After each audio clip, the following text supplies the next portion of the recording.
everyone, it's Shotzi for the Rough Cuts on Sunday. I hope you all had a great week and you enjoyed Rob and my surprise video on Thursday.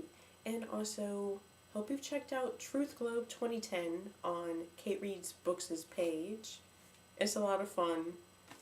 Anyway, this is going to be short for me. I say that like all the time, but my parents are coming into town for my graduation of possibly my third and final degree, although I may go for another one, I'm not sure yet. Anyway, so this is going to be fast. Seven Brides for Seven Brothers, 1953 to 1954, directed by Stanley Donen, who's amazing. A lot of you will be familiar with some of his musicals, such as Singing in the Rain. He also directed a whole lot of Audrey Hepburn films. Funny Face, My Fair Lady. Did he do My Fair Lady? He did Funny Face. He also did Charade and Two for the Road. I don't think he did My Fair Lady. I have to look that up. Anyway, and this was produced by Jack Cummings, who is the nephew of Louis B. Mayer, who of course was the head of MGM, but not when this movie was made. Dory Sherry was head of MGM at this time, but it was still kind of like a favor how that works.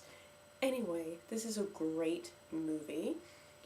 It could have been a lot better than it was, and I say that because its budget was cut towards the beginning of its production.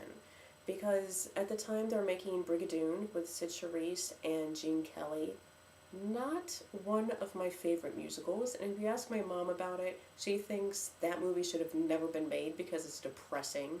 It's not that bad, but it's not great either. Anyway, the money from Seven Brides for Seven Brothers went to Brigadoon, like half the budget, so we're talking like at least $2 million went over to Brigadoon. And so Seven Brides was considered to be a B movie at the time, and it ended up being a huge success. It was a sleeper hit, and in fact, at the time, it played at Radio City Music Hall, where Brigadoon was supposed to play, but ended up not.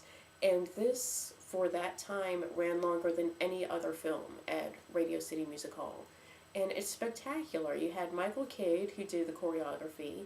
Originally, he did not want to do this, but he was convinced after hearing the score. He loved it. And he was told that there wouldn't be any dancing. Of course, there was dancing. It's a musical. But it's non-dancing dancing, apart from the amazing barn-raising scene, which you have to check out. One of the most famous dancing scenes ever. This movie was also shot twice. It was shot in, like, your standard frame, and it was also shot in CinemaScope. They ended up not even using the standard print, so that was a big waste. But CinemaScope is amazing, especially for the dance sequences, one of which is Lonesome Polecat. And in that's all filmed in just one take, what they use. So when you watch it, you just watch a continuous, smooth scene, or seamless sequence. It's really good. You have spectacular dancers and acrobats in this. Russ Tamblyn's in this. Some of you are familiar from him from West Side Story. Who's also in Tom Thumb. He's been in a number of things, sci-fi movies, Samson and Delilah, been in movies since he was a young teen. This was also Julie Newmar's, one of her earlier films. At that time, she was Julie Newmar, very lusty, the original Catwoman, and she's good in this. Also the very saucy Ruta Lee, this was her first film. And you have great dancers such as Jacques D'Amboise, Tommy Rawl. Tommy Rawl was in Kiss Me Kate. And you also have, from like the ballet, apart from Jacques D'Amboise, Mark Platt and Matt Maddox. They're just spectacular. Really just sensational. It's amazing talent in this movie. Of course, in the leading roles, you have Howard Keel and Jane Powell doing the same. Beautiful voices, darling of MGM, and Howard Keel, just great booming voice. This movie was based off of a short story which was inspired by the Sabine women in Life of Romulus, and it makes a great story. You have Adam Ponape, who is played by Howard Keel. He's this backwoodsman looking for a wife. He comes into town. He sees Millie, who's played by Jane Powell, really likes her. She's taken with him. They get married and they go off into the woods. Then she sees that he has these 6 brothers and they want women. So they go looking for women, but being a bunch of backwoodsmen, they have absolutely no manners whatsoever. So she teaches them how to be gentlemen, how to court girls, and the hijinks just goes from there. So it's a lot of fun. Great score.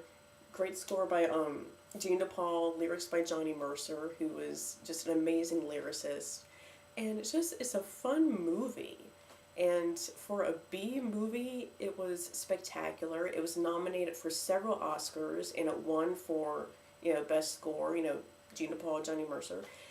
And you should definitely check this movie out. It's great.